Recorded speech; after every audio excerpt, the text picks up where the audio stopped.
How we see the world determines how we act. The Western philosopher Hobbes saw humans as engaged in a war with each other over resources, making our lives solitary, poor, nasty, brutish, and short. This view of the individual, fearful, working alone, in competition with others, now dominates Western philosophical tradition. In indigenous philosophy, we are all related as individuals, as part of a kinship-based community, and as part of nature, in balance with the whole.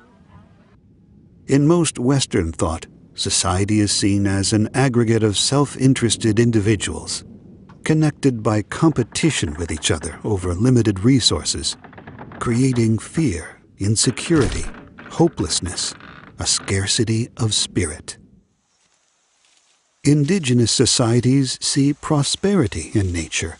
Resources are abundant, shared. Collaboration fosters environmental stewardship and balance with nature. In the Western worldview, nature is feared, its value based on hierarchy. Everything on Earth ranked: mineral, plant, animal, with humans at the top, dominating everything below. In the indigenous worldview, humans are an equal part of a vibrant, interconnected whole.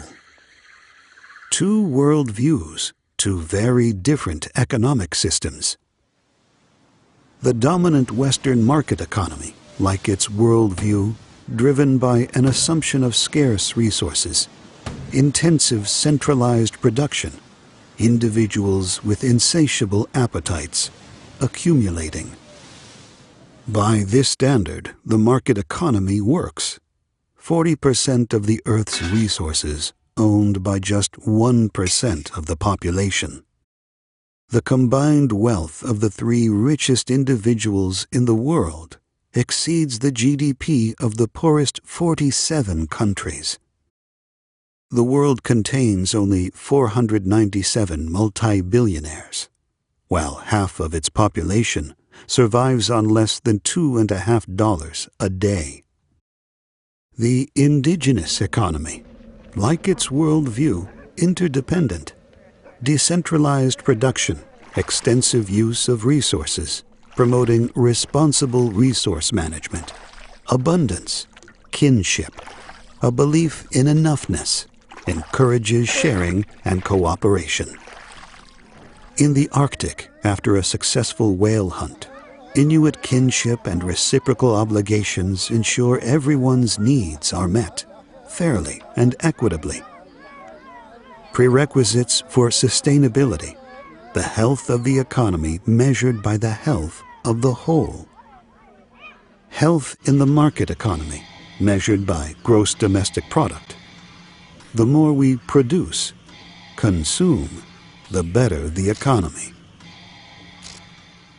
Construction of buildings, manufacturing, transportation, all considered positive production, but so is production of weapons, cigarettes. While investments like healthcare, education are considered costs, negative economic productivity.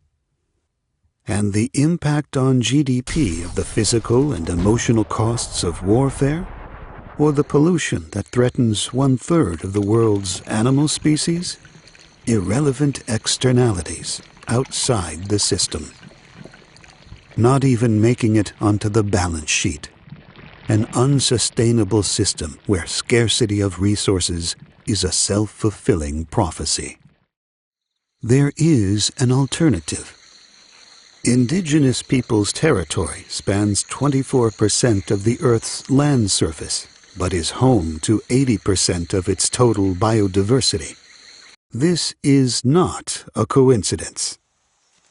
In indigenous cultures, balance and harmony aren't romantic notions, but millennia-old design fundamentals. Nature essential for survival. Production and protection together. Economic success sustainable, creating well-being for all.